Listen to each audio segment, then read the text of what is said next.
Good evening, Facebook and YouTube. I'm Angela Green, Executive Director of On Location Memphis, and I want to welcome you all to our OLM Live discussion this evening. We're talking about retirement. Many of you who are creative entrepreneurs, you know that you're in business for yourself, which means if you don't plan for your retirement, then there will not be a retirement.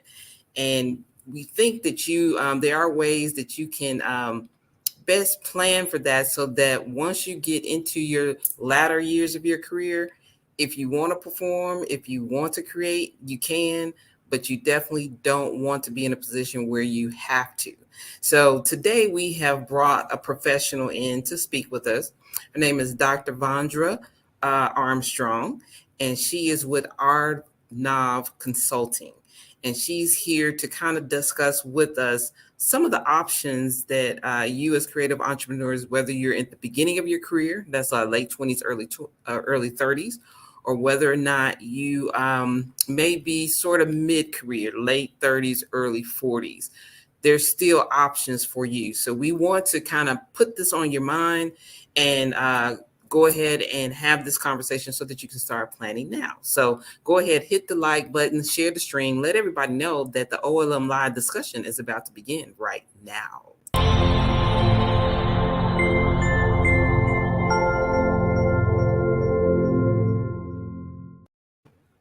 All right, so we are back, and I want to welcome to the virtual stage Dr. Vondra Armstrong. Hello. Hello, everyone. Hello, How, hello. how are you doing today? I am doing super duper well. How are you? I am doing excellent, and I am Thank so you. glad you are here with me to have this discussion. I've been working with artists for over 20 years, and I know many times they can be so focused on the creative side of what they're doing that sometimes they, do not think about the business side. And part of the business side is preparing for retirement because sooner or later, you may not be able to, or you may not want to go out on that stage and perform or go out on the road or have to book a acting gig and have to fly out somewhere. You want to have choices in your latter years, so I thought this would be very good for us to have this discussion so that they can know there are things that they can do to prepare for that. But before we get into all of that, why don't you just give our audience a little bit background on who you are and what you do? Thank you so very much. I am Vondra Armstrong, as Angela has shared. I have worked in the insurance industry off and on for the past 15 to 20 years. I started off as a life and health underwriter, moved to risk management analyst, later risk manager, then moved forward into gaining my changed careers actually, which I know some of you all may have to do from time to time. Went into higher education, taught business, and decided that insurance was still knocking at my door. And I picked up the mantle again, and I am running now like full speed because I want I want everybody to know really and truly how you can leverage your finances to help you to be where you want to be as you move toward in your careers. Excellent, excellent. So let's just jump right into it. I want to give you a scenario of a person. This gentleman he is a songwriter. Take some He notes. he's a songwriter. He has a band that he writes for and he performs with. He's in his late 20s, let's say 25, 26 years old. Um, he does have a job, so he's not in the music industry full time. So he does have a day job. But of course, his aspiration and desire is to one day work full time in the music. What would you suggest this person do right now to prepare himself for, later on if he want to start preparing for that possible retirement, and also and if he doesn't have a lot of spare, income, discretionary income. What do you think would be a good option for him? I'll be happy to share with you. So we have a male, 25 to 26. Just want to make sure I have my information correct. Songwriter, loves music. And by the way, I'm a PK and I did a little music myself back in the day. And preparing for retirement. And I added, only because he's a male, he could eventually have a family. Mm-hmm. So with that being involved, but as of right now, being as young as you are, number one, you definitely want to have a budget. And you definitely want to budget something related to your financial future. And when I say financial future, where would you like to rest, or where would you like to be in your retirement age? And the reason why I share that is because the younger you are now, and you start placing that money or those monies there, then as you gain, say for instance, your band hits it, you get popular, you'll have a place to put those monies. And that's one of the things a lot of times happens. Sometimes you can hit that big chunk of money, but then you have nowhere to place it. And then when you come to retirement, what we don't want to happen is that you look up and you're like, oh God, I'm 50 and I don't have any plans. So let's start now. First of all, I want to really just share with you how you can very possibly leverage a life insurance policy. A lot of people don't think in that vein, partly because the society tells us to go to the bank, go to the bank, go to the bank. Well, life insurance policy is somewhat of a financial product, and it is somewhat like a bank. I always am telling people now, be your own bank. How could you position yourself to be your own bank and then plan to be your own bank? So there are a number of financial instruments, I mean life insurance products out there. One of my favorites is what I call, and what the industry calls, index universal life. Now, you've heard of term, you've heard of, which is permanent, you've heard of whole life, which is permanent. But then there's this new one out, so to speak, that's gaining ground, called index universal life. The difference, permanent, term. Well, you're 20 and 25 now. Somebody talks you into a 30-year policy. Oh, yeah. Oh, I only have to pay $25 a month. Great. Well, after 30 years, you'll be 55 and you're still living. Okay? Yeah. The policy is technically run out. Now, what happens is that your premiums will balloon. They'll get really big moving forward. So now you've outlived your policy, but you don't have a place, to put your monies now, because they've just taken your premiums in the event you die between 25 and 30. Let's just keep it real. Right. 25 and 50. Right. There are other policies, though. The whole life policy is very similar in context, except it allows you to build cash value. The cash value, I'll just say I'm going to compare with the banks. You'll get more than the banks, but maybe not as much as you could. All right. 2 to 4%, 3 to 5% is what most agents will probably share, just to be on the conservative side. With an index universal life policy, we are still going to build that cash value. But what I really like about it is that the product mimics the stock market. Your life insurance is not in the stock market. It is mimicking the stock market, meaning that your insurance company, the agent that you have entrusted, is saying, hey, put your money here. As the stock market grows, I wish I could pull up a shot of what I want to share. But anyway, as the stock market grows, the company is measuring what they offer in interest, and they're going to average everything out and give you a good or a better interest rate than you would if you were to have the whole life policy. I'm not negating the whole life policy. It's just not perhaps going to grow as fast. Nowadays, people want to see more money. They want their money to work better for them. Okay. So with the index universal life policy, you've got your cash value growing. You're young, you're 25, you're 26. Let your insurance agent know how much money you have when the times are good and when the times are not so good. And the reason why I say when the times are not so good is because the first thing somebody wants to get rid of, Angela, are bills, right? We consider a life policy or insurance a bill, but you don't want to surrender. What you may want to do is call your agent and say, what's the least amount that I can pay while I'm struggling, while things are not as good in the music industry, or my songs aren't hitting, whatever the case might be. So let's put a pin right there. Sure. So what would you say for that index universal life insurance policy at that age? what would you say would be the minimum they can put in that policy and it still do pretty decent for them? And if you do want to share your screen, you can share your screen. Thank you. It will vary. And the Okay. reason why I say it will vary because it depends on how much life insurance, and I'm calling it life insurance because there is life insurance and then there are living benefits that go with that. Mm-hmm. So you want to always know, how is this going to help you while you are alive? Mm-hmm. 25 to 26-year-old, you healthy, you in good health, man, get the most that you can now. Ask for 250, 300,000. And the only reason being is that because if something were to happen to your health, it's going to be harder to reach back and ask for that 300,000 policy to cover you now that you may have other responsibilities. But the Mm-hmm. higher you can go now, and then of course, look of course at your budget, making sure that you can pay those premiums. So it's rather hard to kind of say that, Angela, without really just running that scenario. But the more that you can get now, and I mentioned living benefits, and the reason I did is because we talked about cash value. Mm-hmm. Things are going great. This is how I feel, and this is just what I would recommend. You've got those monies, let the monies build until Mm-hmm. you are in a situation where you can't look left or right to get any financial resources.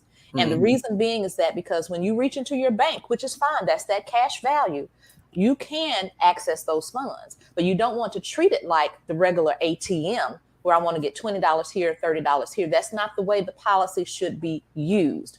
You want to build your bank in such a way and discipline yourself and budget yourself in such a way that if I did run into a hiccup, that I could go and I could get a little bit out of whatever that amount is. I can pay my bills up. I can really, you can use the money for anything. The life insurance company is not going to say, hey, why are you taking that money out? Absolutely not. That's your cash Right. value. You put it in. They've given you the interest accordingly. So to answer your question, it's kind of hard, but I would say anywhere from $150 minimum, because you want to go ahead and get those premiums in there. If you can afford more, afford more.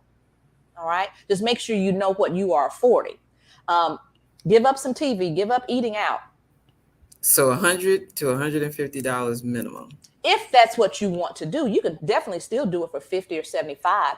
It's just that whatever the life benefit is going to be, that will say, for instance, if you know your premium, in other words, what you want to pay, and then let the agent work backwards into the life benefit. So like you say, if they let's say they start with $50 a month, they can always at some point in time, if they reach that point, to say raise it to $100 or $150, because essentially they're trying to overfund it so that they have additional monies in there that's being worked in the market. Is that correct? Correct. And let your agent know that you want to eventually add funds, because there are some policies, they call it making out, a modified endowment contract, where in essence, how can I say this politically correct? There's some people that want to hide money. Okay. And that's okay. But you don't want to limit yourself and not have room where to put it. There are also one-time premiums. In other words, if, hey, at the beginning of the year, you always have this gig and you get a good 10 grand and you want to go ahead and say, hey, I can afford $2,000 in premium a year, then you can do what we call a one-time premium, a payment a year. It's really up to the individual and how they want to structure it. Communicate everything there is, since you all are the more creative. You know your art, you know your craft, you know when things are good and you know when things are not good. Let your agent know. Could be quarterly installments, something like that. So just whatever would work for you is what's best. And yes, you can start low and then move up high. But the younger you are, I'm saying take advantage of your youth. Because the premium is going to be cheaper. The younger you are and the more healthier you are. Absolutely. And then, once you're grandfathered in, then you're locked in at that price. Now, you can always get more policies, but it just may be higher. It just may be higher or something of that nature. Now, you were saying with that index universal life policy that it kind of follows the index or the market, the stock market. Yes. Is there any chances of that person losing? That is a good question. And the answer is no. Simply because you are in a life insurance policy, which means when the market drops, your policy stays the same. So if this is the line, okay, and then the market starts moving up, then your insurance company should be paying you premiums or paying you interest on the cash value. But as soon as the market dips, then this is where your policy stays. So You you don't said, lose money. And the example would be when you invest in mutual funds, and people do well in the stock market, and mm-hmm. different financial options. So that's the difference. You won't dip. You can't call up and say, "Hey, how's my policy doing?" It's doing great. There was a drop in the market, but you're still here. Your cash value is still here. You didn't lose any money. So Okay. basically, whatever you put in, you're never going to go under that, and you're going to always, if it goes up, then you're going to go up. But When if your it cash goes value down, then you're grows, going to stay. yes. Yes. Mm-hmm. Yes. So you're pretty much you're definitely almost just kind of protected or guaranteed because you got that floor that's basically Absolutely protecting you. Yes. If you talk to a few people back when the COVID hit, we'll just use that most recent. The stocks got volatile, and there was a lot of dropping in people's investments. Now, of course, they will recover. You're young. I'm remembering you're 25 to 26, so you're young. The market will recover if you have other things to invest in. So that's just something to think about. But a life insurance product is a safe vehicle if you're not wanting to be very risky. Okay. So let's just change it up a little bit, the scenario. So let's say this is we have let's keep the same age, but if it's a female, is there any difference, or would you say it's the same suggestion? So with a female, let me go back to the male. Mortality that's just the difference for the most part. We never know when sickness or anything affects us. But from a mortality perspective, it's believed that women, and the mortality tables prove it, that women tend to live longer than men. Okay. So men's premiums may be a little bit higher, but the same scenario with a young woman. If she's in that position, if you have $25, $30, $40 that you could say, hey, let me put in a policy now. Speak to that agent. I'm still going to reiterate this. Let them know that you could have more to put in at other times. How can you do that? I do not want my policy to be overfunded. How can I make sure of that? So that when I do have a good gig, or I do have my career explodes, what can I do with this particular policy? You know, just to make sure. So that's that main thing. You don't want to not miss the opportunity to put your money in a safe place. Gotcha. Okay, so let's just change the age Certainly of our person, and let's say they're in their they just turned 40, and they have not done anything towards their retirement up until that point. But 10 years from 50 make you start thinking that maybe now is the time to start making some moves. So in this scenario, what options are there for that creative entrepreneur who's in their 40s and just now getting in the game and starting out? Thank you. So I'm going to use the scenario that some of us are familiar with, your IRAs and your Roths. There is an age where they will allow you to put more in simply because you are closer to retirement. So for people that haven't planned, expect to put more in. Sacrifice more, plan more. If it's going to be a life product, because just to be honest, I've encountered men 50 plus, and they're saying they want to pay this much. I'm like, but the premiums say this.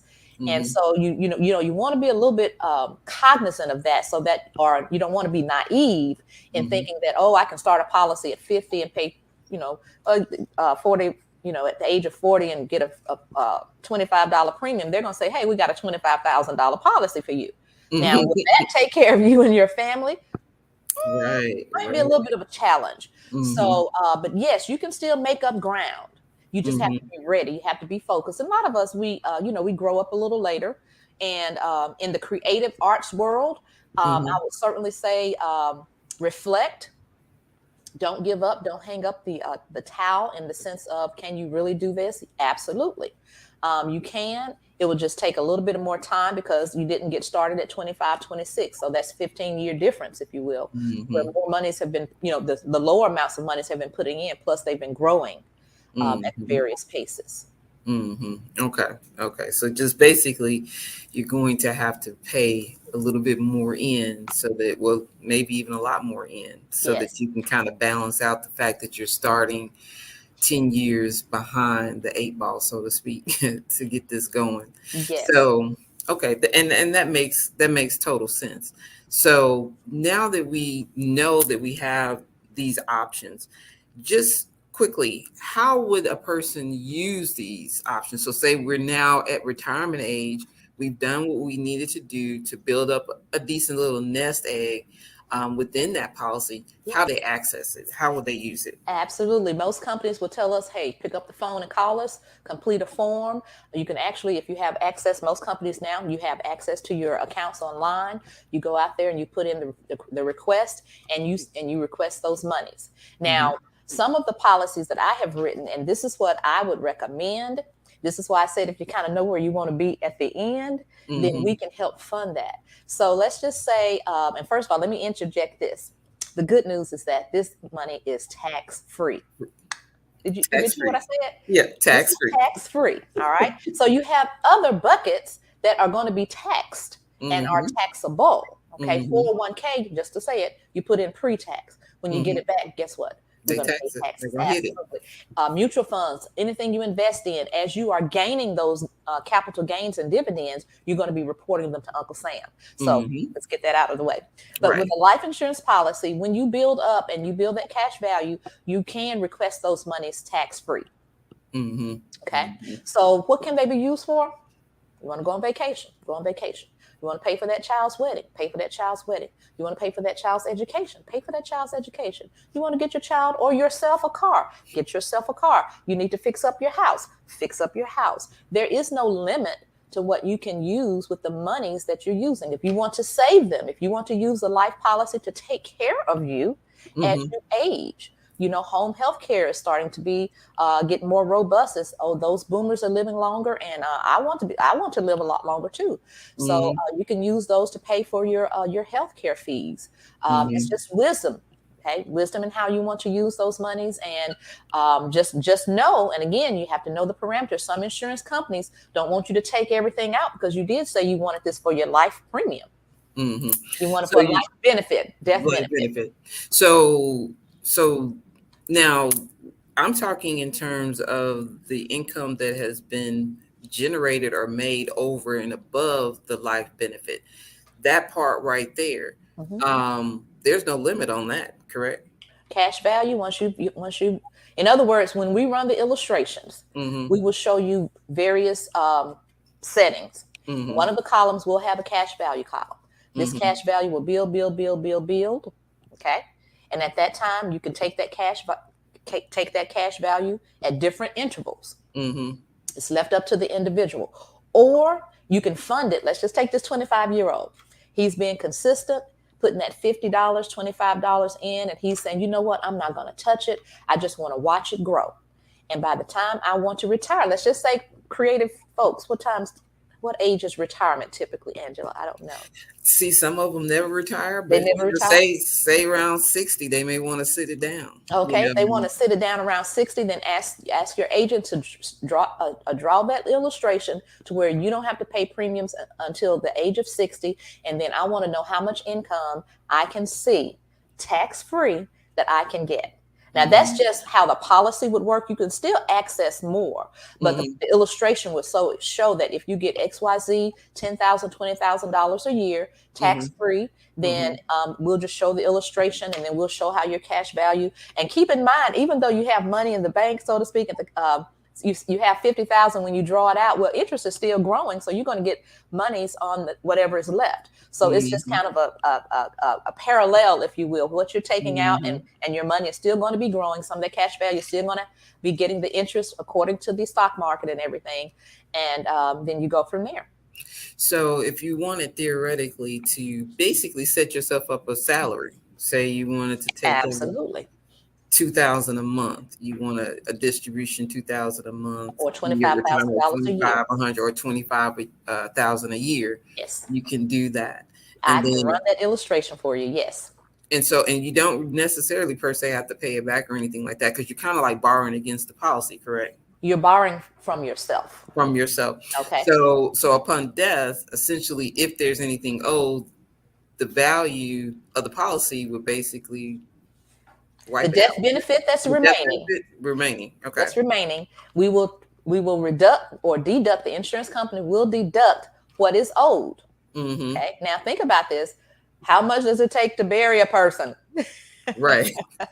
Not much. So that money is yours. It's the death. Right. You're paying for the death benefit, but you have living benefits. And can I just interject this too? One of the things too that can happen is that, and Angela knows I've been talking about different things. We just got out of the month of May, and actually we're in the month of May, and we've been talking about that May is the National Insurance Disability Month. So if you experience a critical, a chronic, or terminal illness, then your insurance policy can assist you if you can not perform, if you cannot perform at least 2 activities of daily living. So that's the living benefit side that we haven't spoken about.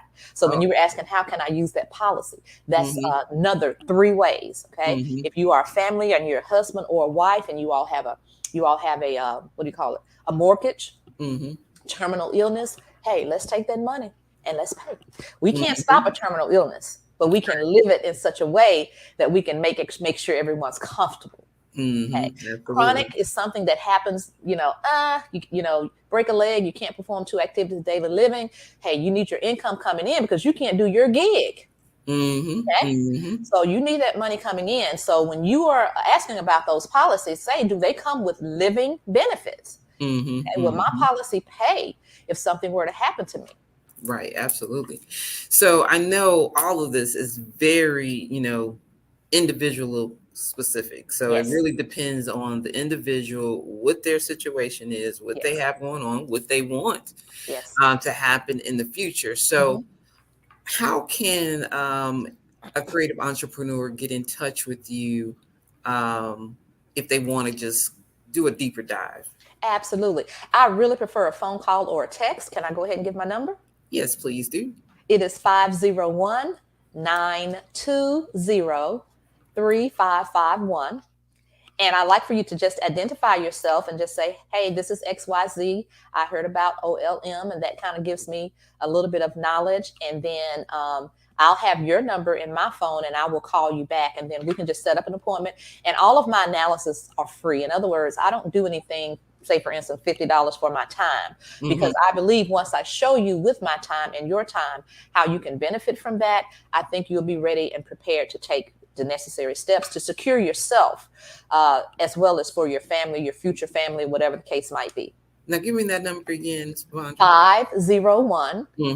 501-920-3551. All right. So we want to make sure everyone gets that number. It's call Vondra at 501-920-3551. Yes. That's her preferred way of contact. However, if you want to shoot her an email, you can also email her at ardnovconsulting@gmail.com. Yes. Okay, ardnovconsulting@gmail.com. And please mention OLM, because I'm loving it. All right. Already. All right. Yes. I'm a Memphian. So, hey, let's do it.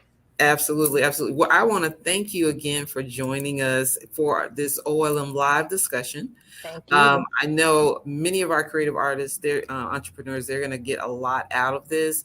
And, we always want to basically put these things on their mind. They're independent contractors, independent business owners.